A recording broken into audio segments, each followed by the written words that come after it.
Yesterday we have seen some rules and some deductions, okay? Income from house property, how we calculate and what head comes under income from house, income from others. So let me start the problem. First problem is, okay, there is the solution. Okay, first problem is like that ki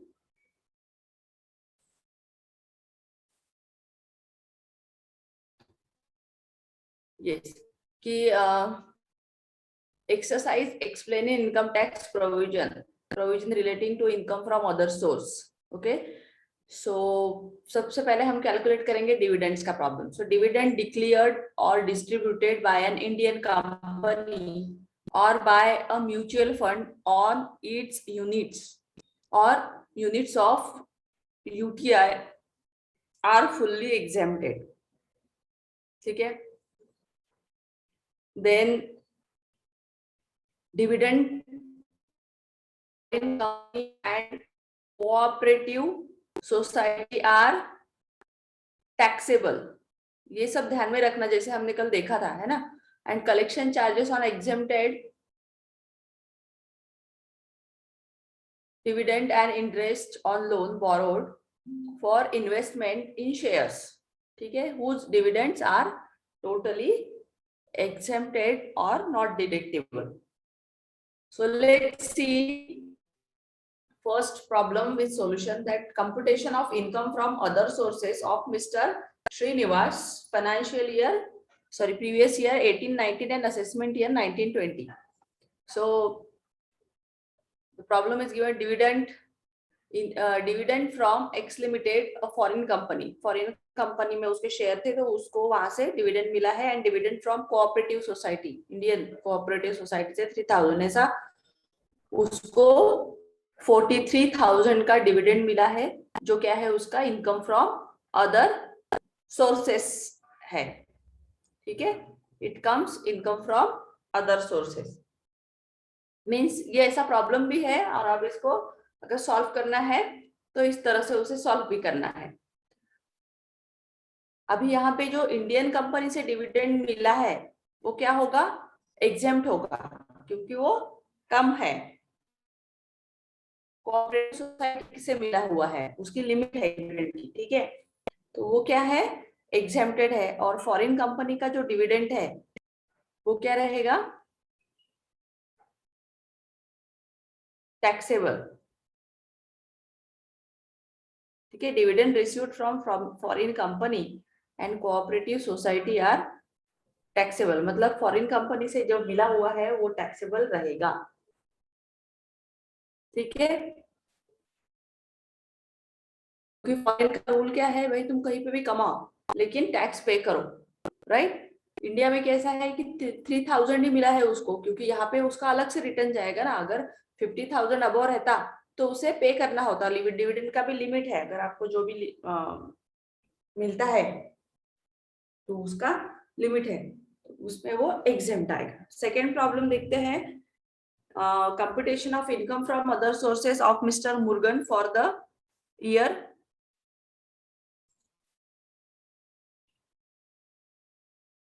for the previous year 1819 and assessment year 1920. Same दिया है in dividend from cooperative society and dividend from foreign company. Net उसको 52,000 मिला है. So total जो उसका income from other sources है वो कितना है, 62,000.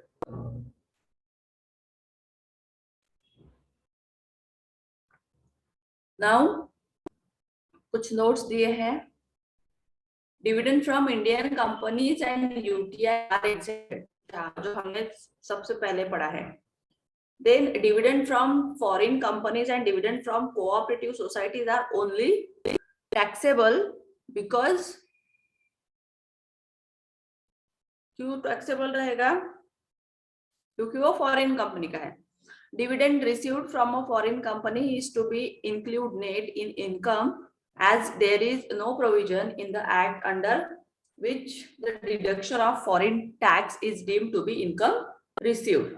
फॉरेन टैक्स जो भी रहेगा वो एग्जेम्प्टेड नहीं रहेगा, उसे वो मतलब वी नीड टू पे, ध्यान में रखना। अभी कैजुअल इनकम्स में क्या क्या आता है उसके प्रॉब्लम देखते हैं। कैजुअल इनकम के lottery winning and winnings from crossword puzzles and card games are subject to TDS. TDS कटता ही है 30% इफ इनकम एक्सीड 10,000। अगर आपका 10,000 से ज्यादा अर्न करते हैं तो टीडीएस भी कटेगा और आपको ये भी लगेगा, टैक्स भी लगेगा। So race winnings are subject to TDS 30% if the income exceed rupees 5,000। ठीक है, 5,000 के ऊपर अगर आप हॉर्स विनिंग में लगाते हैं तो टीडीएस कटेगा। No TDS on other race winning और गैम्बलिंग एंड बीटिंग। बाकी और इसमें आपको टीडीएस नहीं लगेगा, सिर्फ रेस, हॉर्स रेस और लॉटरी विनिंग्स में आपको टीडीएस डिडक्ट करके मिलेगा। Then casual income is grossed up if net income or income received is given. So grossing up is not required if gross amount or amount won is given. So gross amount is equal to net amount into 100. So 100 minus tax rate, whatever means 30% दिया है तो 70%, 70% दिया है तो 30%, वो calculate करना होगा। So let me see the example. Computation of income from other sources of Sri Venu Madhav for the assessment year 18-19 and sorry previous year 18-19 and assessment year 19-20. So winning from lottery net amount 70,000. Okay, gross 49,000 into 100 divided by 100 minus 30 because it's given 30% maybe.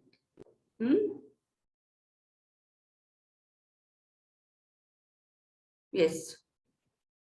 In the last note 2, it's given the net winning from lottery exceeding rupees 1,000, race winning exceeding rupees 5,000 are to be grossed up 30% दिया है, so that's why we taken 100 and 100 minus 30.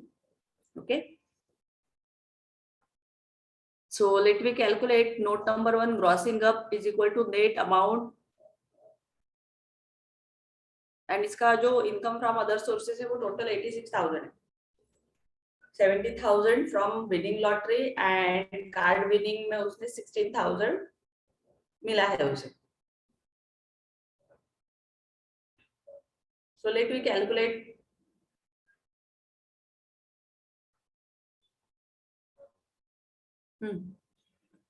Computation of income from other source Mr. K for previous year.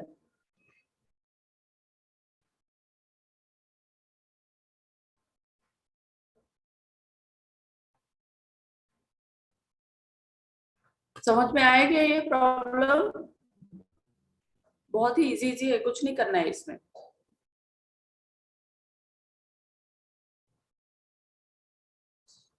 Formulas भी दिया है, सिर्फ आपको calculate करके amount निकालना है।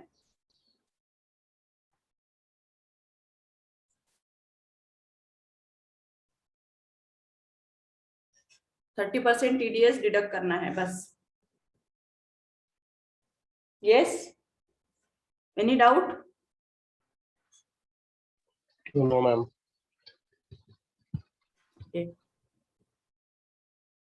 Next,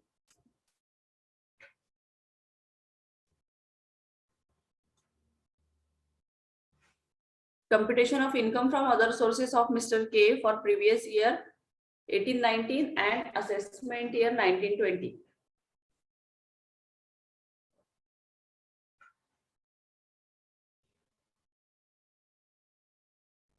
Particulars and rupees. Item in A, winning from Sikkim lottery received. Sikkim से उसने लॉटरी मतलब विन किया है, वो था 1,50,000. So 30% का DDS कैलकुलेट करना है because amount is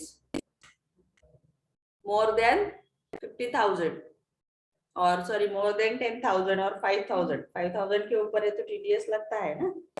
so automatically अगर दिया भी नहीं है तो भी आपको कैलकुलेट करना है 30% of TDS. So as usual your formula is and you have to calculate it. Now, winning from horse race, amount won 2,000, winning from cross puzzle 4,000, income from other source 1,50,000 it comes. Then second item दिया है winning from lottery 2,000, winning from house race received 80,000। अब यहाँ पे winning from lottery 2,000 है, मोर than 5,000 नहीं है तो इसमें 30% का फॉर्मूला यूज नहीं होगा है। Then winning from horse race received, horse race में उसको मिला है तो उसमें कटेगा हॉर्स रेस में है ना, 5,000 मोर देन है तो हॉर्स रेस में इसका 30% कटेगा TDS. So income from other source it comes 82,000। ठीक है, पहले में विनिंग फ्रॉम लॉटरी में कटेगा वो कहीं से भी हो and horse race more than 5,000 है तो आपको 30% टीडीएस कैलकुलेट करना ही करना है।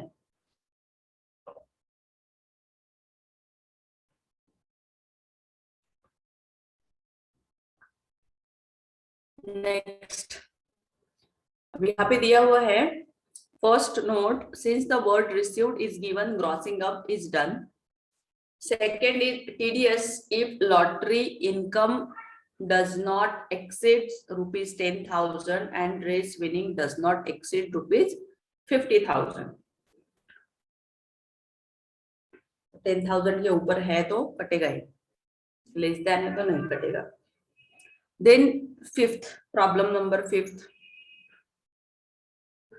करते जाइए की प्रैक्टिस तो ही समझ में आएगा कि टीडीएस का क्या है, लॉटरी का क्या है, हॉर्स राइडिंग का क्या है, गैम्बलिंग का क्या है, कार्ड्स का क्या है, जो गेम्स जितने भी है उन सब में टीडीएस कटता है if you on more than 10,000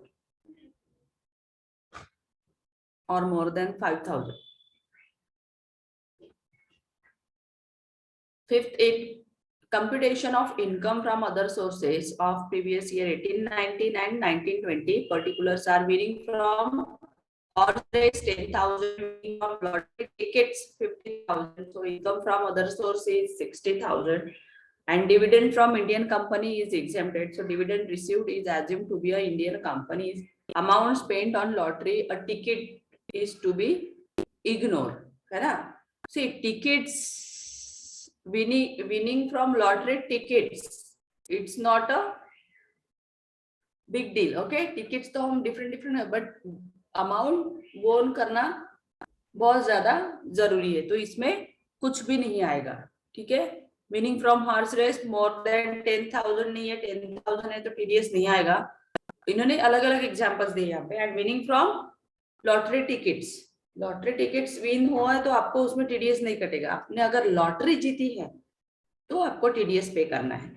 ठीक है, तो ये कंफ्यूजन यहाँ पे ध्यान में रखिए। Next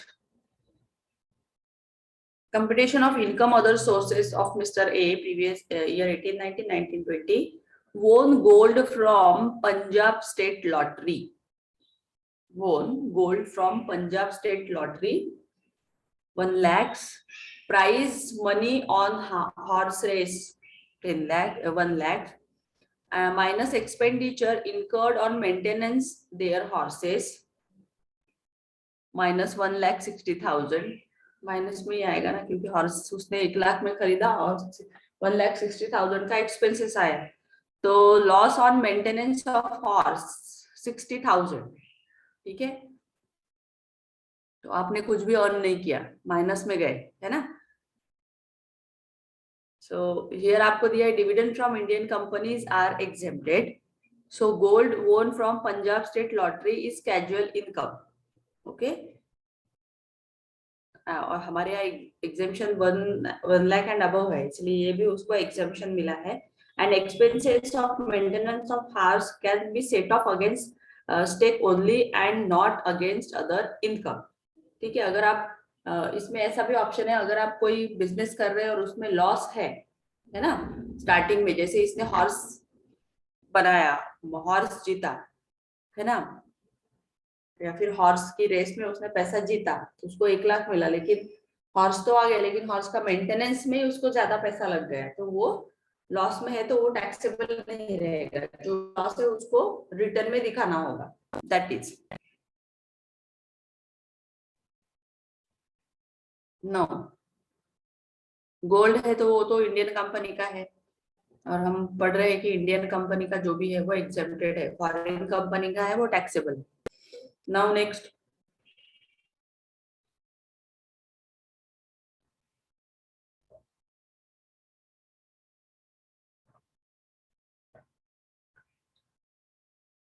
computation of income from other sources of Mr.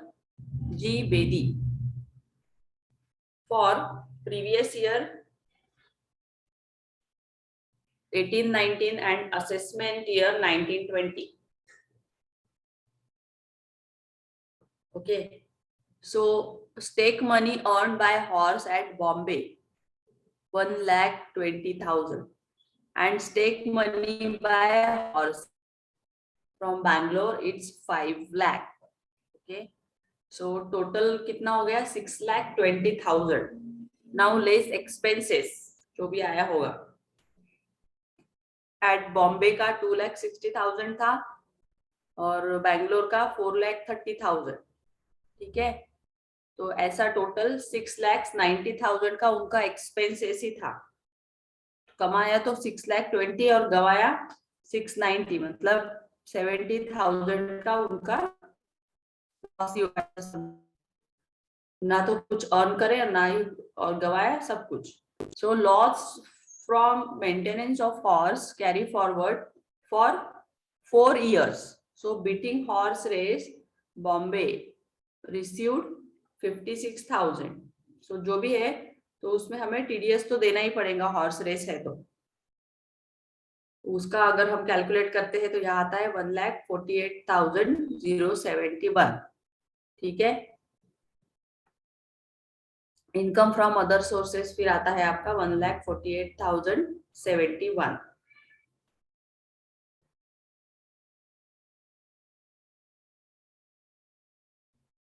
Income from betting on race received is to be gross up 30%, जो हम एज यूजुअल कैलकुलेट करते हैं, है ना, जो भी है हमारा 70,000 राइट नाउ। उसमें अगर हम कैलकुलेट करते हैं तो वो कैलकुलेशन आता है, और सिर्फ हमें ध्यान देना है कि 30% हमें कैलकुलेट करना ही करना है, एनी हाउ छोड़ना नहीं।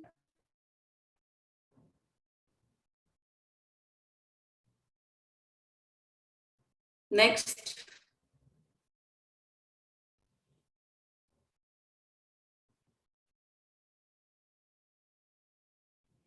computation income from other source Mr. John assess previous year 18-19 and assessment year 19-20.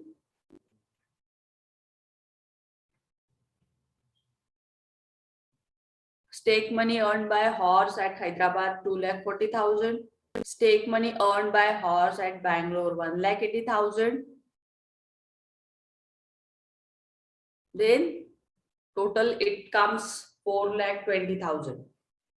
Now expenses उसको हैदराबाद में 4 लाख एक्सपेंसेस हुआ और बैंगलोर में 2,50,000 का एक्सपेंसेस हुआ, ऐसा टोटल उसका एक्सपेंसेस कितना था 6,50,000। सो यहाँ पे भी वो लॉस में ही है 2,30,000, but we need to calculate TDS. So loss for maintenance of horses carry forward for 4 years. 4 साल तक वो रिकवर करने में जाएगा ना, इसलिए 4 years तक उसको एग्जेम्पशन मिलेगा। बेटिंग हॉर्स रेसेस हैदराबाद कितना रिसीव हुआ 1,80,000। ठीक है, तो उसका हमें 30% तो कैलकुलेट करना ही पड़ेगा, टीडीएस तो कटेगा ही, व्हाटएवर टीडीएस कैलकुलेट किया तो वो आता है, मतलब 30%, वोन लॉटरी 50,000, ठीक है। इनकम अंडर स्पेकुलेशन बिजनेस, इसमें स्पेकुलेशन था, कार्ड वगैरह खेला होगा वो। सो टैक्सेबल इनकम आया है यहाँ पे 40,000, और सबका अगर टोटल करते हैं इंक्लूडिंग, तो इनकम फ्रॉम अदर सोर्स आता है उसका 4,04,286, ठीक है। Since building income is given as received, it is net amount after TDS, hence being grossed up 30%, and expenses on race horse can be set off against stake money only and not against other income.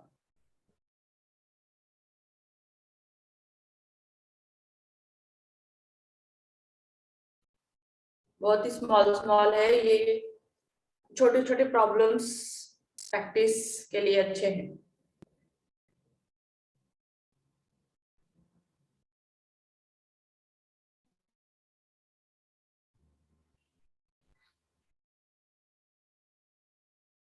Now next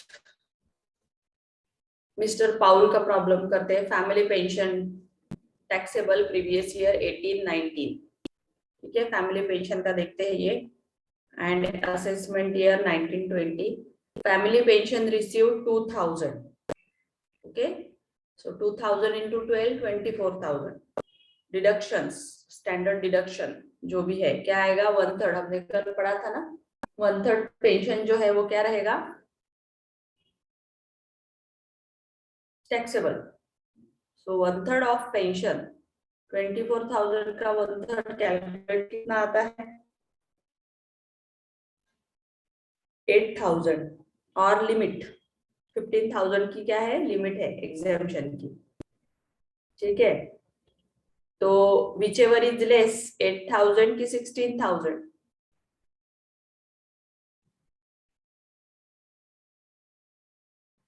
तो 8,000 है ना। So the family, ये 16,000 कहाँ से? Hello ma'am ये 16,000 कैसे है? गलती से लिखा है वो 15,000 ही है ओके मैम। वो, एक्चुअली प्रिंटिंग मिस्टेक है वो। नीचे में दिया है ना, family pension is subject to standard deduction at least ₹15,000, by mistake से लिखा प्रिंट हुआ है।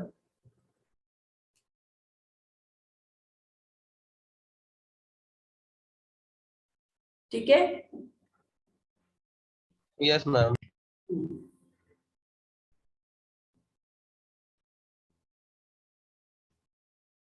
यहाँ का नोट पढ़ लीजिए कि pension received by the spouse after the death of other spouse is called as family pension and it is tax under the head of other source. मतलब कुछ परसेंट उसको टैक्स पे करना होगा। And family pension is subject to standard deduction at least ₹15,000 और 1/3 of pension. तो 1/3 of pension जो है हमारा 15,000 ही आता है, ठीक है। नाउ नेक्स्ट हम देखेंगे मिस सी का, उसका रॉयल्टी, ये रॉयल्टी का है, ठीक है। So royalty book, royalty on book 30,000, royalty on book 30,000 and expenses for books उसने 5,000 का किया है, तो ये माइनस किया तो ये आता है 25,000। So interest on post office, ये तो टोटल एग्जेम्प्ट है ना, फुल्ली एग्जेम्प्ट होता है income of total of Indian post office का, up to 3,500। Interest on post office saving bank and exempted up to 3,500 तक उसको एग्जेम्प्ट है। And crossword puzzle prize उसने जीता है 2,500, ठीक है। तो टैक्सेबल इनकम कितना आया उसका 27,500। मतलब कोई भी अगर आपको सिर्फ आपको रूल्स पता होना चाहिए, अगर विनिंग फ्रॉम हॉर्स है तो क्या करना है, अगर 5,000 या 10,000 के अबव है तो हमें उसको टीडीएस डिडक्ट करना है। लॉटरी है तो टीडीएस है, टिकट्स है तो नहीं आएगा, लॉटरी विन है तो हमारा कटेगा ही कटेगा। देन फॉरेन कंपनी का डिविडेंड टैक्सेबल नहीं है, एग्जाम्पशन है, इंडियन कंपनी का डिविडेंड एग्जाम्प्ट है, ठीक है। देन हमने देखा कि बहुत सारी लॉटरी विनिंग्स और टिकट्स और ये, और हमने हर इस पे 30% का टीडीएस डिडक्ट किया जहाँ पे अबव था। नेक्स्ट हमने पेंशन देखा, पेंशन पे भी 1/3 पेंशन जो है वो क्या है, टैक्सेबल है, हमें 1/3 कैलकुलेट करना ही है। और अभी ये रॉयल्टी में भी हम जो भी एक्सपेंसेस है वो बुक करेंगे और फिर कैलकुलेट करेंगे। इसमें कोई ये दिया नहीं है रॉयल्टी ऑन बुक्स पे, ठीक है। Interest on post office totally exempted है 3500 तक, एंड क्रॉस पर्सन जो है वो लिमिट है उसका, वो भी यहाँ पे एग्जेम्प्ट दिया हुआ है। नेक्स्ट यहाँ पे दिया expenses of any book is deducted from royalty income and income on post office saving bank is exempted from tax up to ₹3,500। Now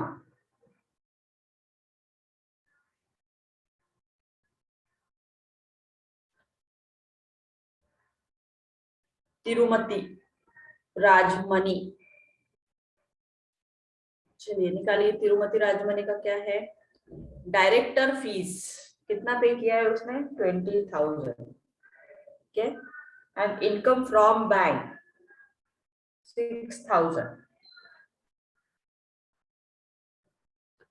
so income from undisclosed sources जो भी होगा उसका, अनडिस्क्लोज इनकम जो भी होगा, जो उसने नहीं दिखाया, छुपा के रखा, वो था 24,000।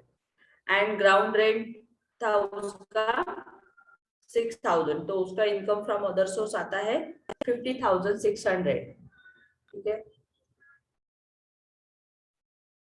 Dividend on share from Indian company is accepted, मतलब इनकम फ्रॉम बैंक जो दिया है वो इंडियन कंपनी का शेयर है, इनकम बैंक से हुआ है तो शेयर होगा उसका, या फिर इंटरेस्ट मिला होगा उसको, एफडी वगैरह होगा तो, है ना। और इनकम फ्रॉम अनडिस्क्लोज जो उसने नहीं दिखाया था, शो नहीं किया था, तो ऐसा उसका टोटल 50,600 आता है। और it is assume that dividend is from Indian company, अगर वो उसमें कहीं दिया नहीं है स्पेसिफिकली कि फॉरेन कंपनी, तो आपको इंडियन कंपनी का ही डिविडेंड अज्यूम करके चलना है।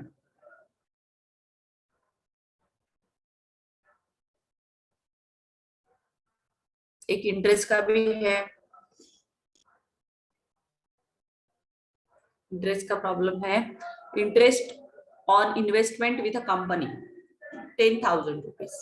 So university remuneration for working is an examiner 8,000, examiners की भी फीस उसे मिली है, उसने तो लिखा होगा उस पे रॉयल्टी मिल रही होगी 80,000। और जो भी एक्सपेंसेस है राइटिंग बुक्स के, वो 20,000 माइनस किए तो 60,000। फैमिली पेंशन 48,000, अभी वही हमको फैमिली पेंशन का 1/3 कैलकुलेट करना है ना। तो 48,000 पे 1/3 कितना आता है,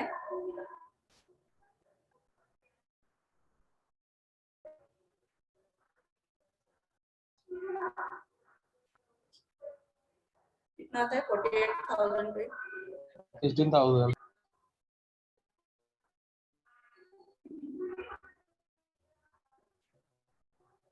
यस। और हमारा लिमिट कितना है 15,000 तक का, है ना। 15,000 तक का हमारा लिमिट है, रिमेनिंग इज टैक्सेबल। हमने कैलकुलेट किया, whichever is less, है ना। 15,000 कम है तो हमने 15,000 ही रखा। So income from other sources यहाँ पे आता है आपका 1,11,000,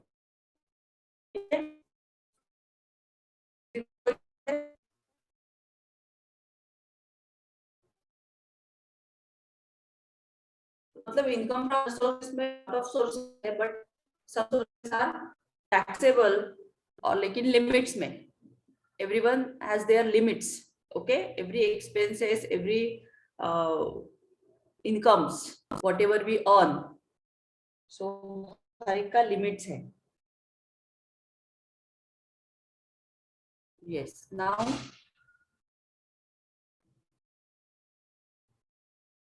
मशीनरी का. अगर आप मशीनरी किसी को लेट पे देते हो तो उसका कैसा है, ये फॉर्मेट दिया हुआ है उन्होंने कि income from letting on hire of machinery furniture along with building and income from leasing out of plant and machinery along with building and furniture. So rent received from leasing of plant and machinery along with building, less expenses, क्या क्या expenses उससे minus करने हैं, है ना. Depreciation on building, depreciation on plant, repair of building, repair of plant, insurance of building, insurance of plant and office expenses. ये सब minus करने के बाद आपको income from leasing of plant and machinery का अमाउंट मिलेगा. ठीक है, क्योंकि जो मशीनरी है वो क्या होती है, कंटिन्यूअसली चलती है, तो उसका मेंटेनेंस होता है, कभी पार्ट टूट गया, कभी क्या हो गया, उसका डिप्रिसिएशन भी होता है ना. और उसका जो लेटिंग अमाउंट होता है, वैल्यूएशन, आज के डेट में उसका क्या वैल्यूएशन है, ऑन दैट बेसिस पे उसके लिए हमें ये सारा दिखाना होता है कि ये कब खरीदा था, इसका पहले ईयर में कितना डिप्रिसिएशन कैलकुलेट किया था, इसका मेंटेनेंस कितना हुआ, वो सब हमें डॉक्यूमेंट्स को शो करने पड़ते हैं. After that they evaluate and valuation निकालते हैं. ठीक है, तो ये एक्सपेंसेस ध्यान में रखना है जब भी हमें प्लांट एंड मशीनरी का प्रॉब्लम देंगे. तो यहाँ पे हमें दिया हुआ है computation of income from other source, Mr. Raghavan, for previous year 18-19 and assessment year 19-20. winning from lottery received. ठीक है, लॉटरी कितने की मिली थी उसको, 68,500. उसका 30% उसने कैलकुलेट कर लिया. ठीक है, जो भी आ रहा था. Then winning from card games, ठीक है, ऐड कर दिया उसको, वो है 25,000. Interest received on government securities, मतलब जो भी था 25,000. फैमिली पेंशन मिला उसको 14,000. ठीक है, और स्टैंडर्ड डिडक्शंस उसका आया 24,600. लिमिट था 15,000 का हमारा. विच एवर इज लेस, जो भी हमने कैलकुलेट किया. ठीक है, लेस ही आया 8,200, विच एवर इज लेस, तो 8,200 ही हमने लिया. And income from other source जो आया हमारा 1,53,257.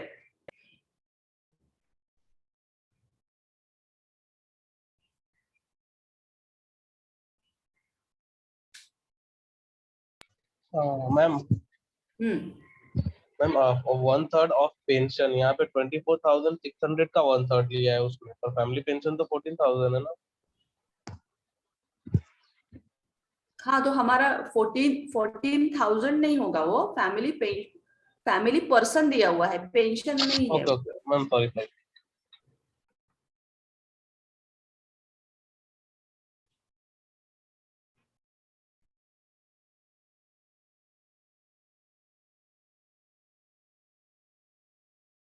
इसलिए कोई भी प्रॉब्लम थोड़ा रीड केयरफुली. हाँ, कभी कभी हम एकदम हरी करते हैं और कुछ भी पढ़ के कुछ भी ये नहीं करना है. नेक्स्ट,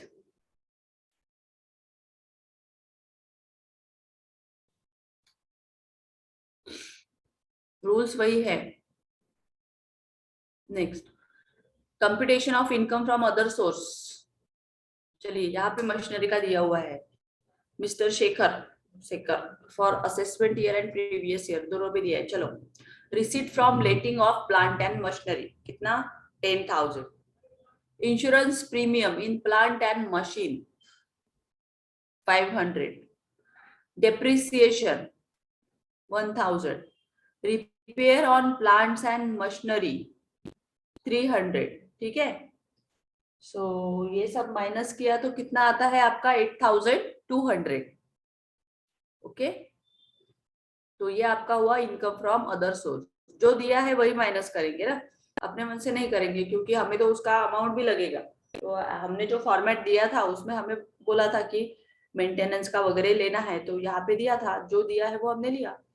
तो उसका जो इनकम फ्रॉम अदर सोर्सेस आया मशीनरी का, वो आया 8,200, मतलब जो उसने लेट आउट किया था। Dividend income is assumed to be Indian companies not taxable expenses relating to tax free dividend are to be ignored. हमेशा दिया ही है वो।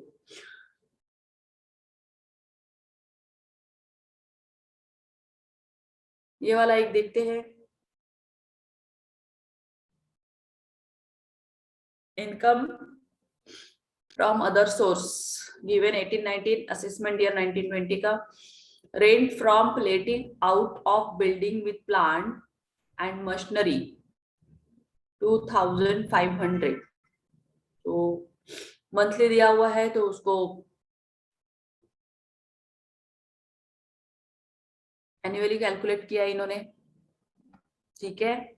उसका depreciation 4,000, insurance on building 1,600, depreciation on plant and machinery 5,000, machine insurance on plant and machine, ये सब उसके minus जो भी दिया था वो सब रिपेयर ऑफिस एक्सपेंसेस, ठीक है। तो ये इतना आता है 15,100, एंड उसको कैलकुलेट किया तो आपका income from plant and machinery का आता है 2,84,900, ठीक है। तो इसी तरह से आपको सारे प्रॉब्लम्स आने हैं इनकम फ्रॉम अदर सोर्सेस में, बाकी इसमें अभी कुछ नहीं है। किसी को कुछ पूछना हो तो बताइए। आपका सिलेबस कंप्लीट, ठीक है। आपको मैं एग्जाम ये दे एग्जाम का पेपर देती हूँ, not exam paper, revision paper, ठीक है।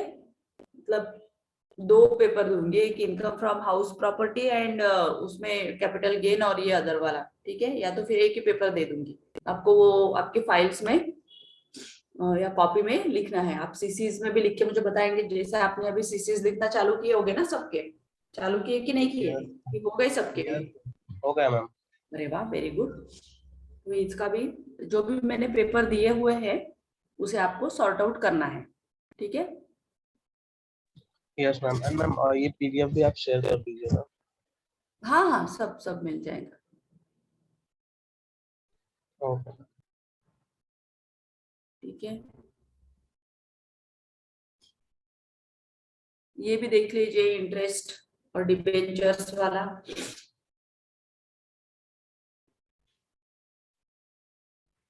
Computation of gross amount on interest debentures दिया हुआ है, तो receipt interest on debentures listed company का है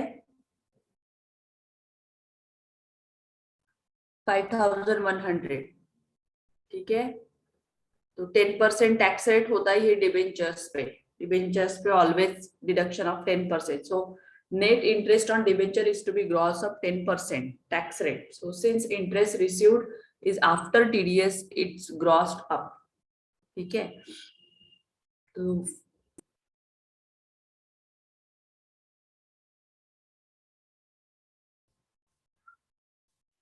देन इसका कमर्शियल सिक्योरिटीज का भी दिया है, 10% टैक्स फ्री होती है।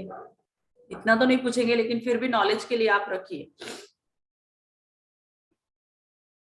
Tax free commercial securities.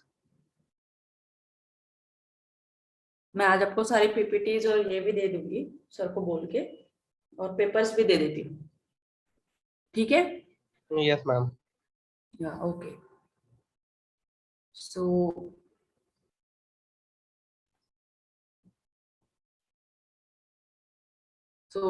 shall we finished, or anyone want to ask any questions or any doubt? Let me ask.